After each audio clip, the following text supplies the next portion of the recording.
Et on nous a tellement répété que penser à soi c'est égoïste qu'on a tous fini par le croire.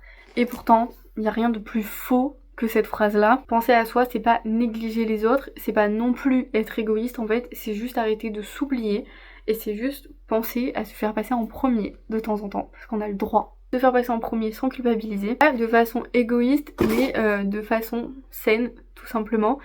Parce que si tu t'épuises à tout donner sans jamais te recharger, à un moment donné en fait, t'as plus rien à offrir, que ce soit à toi-même ou que ce soit... On s'oublie pas par choix, on le fait parce qu'on nous a appris que les autres devaient absolument passer avant nous. Depuis qu'on est tout petit, on nous dit il faut que tu sois gentil, il faut que tu penses aux autres, fais pas de vagues, n'exagère pas trop. Enfin voilà, je pense que vous connaissez tous ce type de phrases. Et en fait ça s'imprime en nous toute notre vie. Et quand on devient adulte, quand on devient maman, on continue à vouloir tout gérer, à tout équilibrer et être là pour tout le monde. Le problème en fait c'est que cette charge-là, elle finit par peser, forcément. Tu peux pas être disponible pour tout le monde si tu ne l'es jamais pour toi, déjà dans un premier temps. Et souvent on attend vraiment d'être au bout du rouleau pour s'en rendre compte. Et en fait, j'aime bien vous dire que prendre soin de soi, c'est une forme de responsabilité aussi.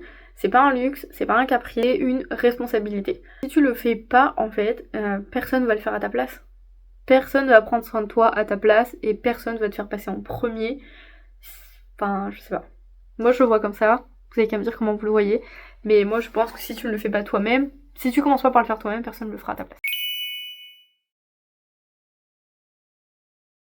Alors ça veut pas dire que tu dois partir toute seule à Bali pendant 3 semaines, je te dis pas ça tout de suite, même si ça serait incroyable, soyons honnêtes.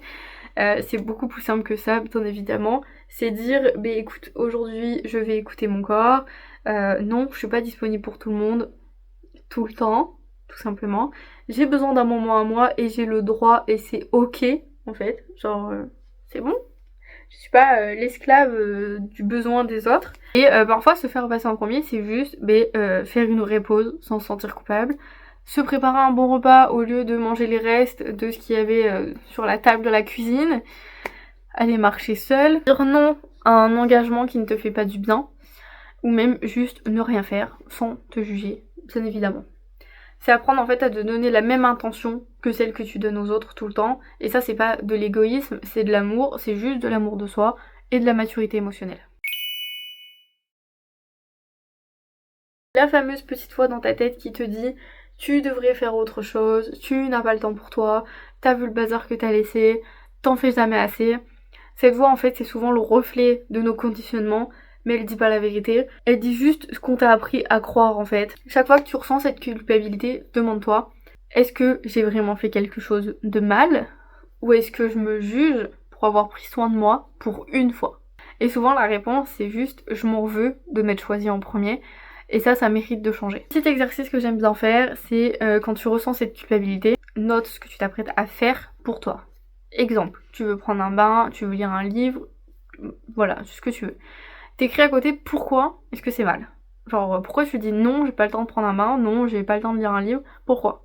Souvent, rien de ce que tu vas noter ne tient debout et n'est une raison valable pour ne pas le faire. Et ça va t'aider à mettre de la distance entre toi et la culpabilité. En fait, quand tu te choisis, tu changes ton énergie, tu deviens plus calme, tu deviens plus présente et tu deviens aussi plus vraie. Et même ton entourage va le ressentir de toute façon. Parce qu'un parent ou une personne épanouie, de toute façon, c'est un modèle. Que ce soit pour ses enfants ou pour les autres. Une femme qui s'écoute, c'est une inspiration. Et surtout, tu arrêtes en fait de te perdre dans les attentes des autres. Faire passer en premier, ce n'est pas fermer la porte aux autres, bien évidemment. C'est juste laisser une place pour toi à ta propre table. Aujourd'hui j'ai envie que tu te poses cette question. Et si je me choisissais un peu plus souvent, pas pour être parfaite, pas pour devenir une autre version de moi-même, mais pour honorer la personne que tu es déjà. T'as pas besoin d'en faire plus, t'as juste à apprendre à être douce avec toi-même, à te rappeler que tu mérites aussi de passer en premier, même quand tu doutes, et bien évidemment sans te faire culpabiliser. Le self-love en fait, c'est pas un grand geste, c'est une succession de petits choix au quotidien qui, mis bout à bout, finissent par te transformer. Si jamais ces vidéos vous plaisent, je vous laisse vous abonner, me laisser un petit like, un petit commentaire et je vous dis à la semaine prochaine dans une nouvelle vidéo.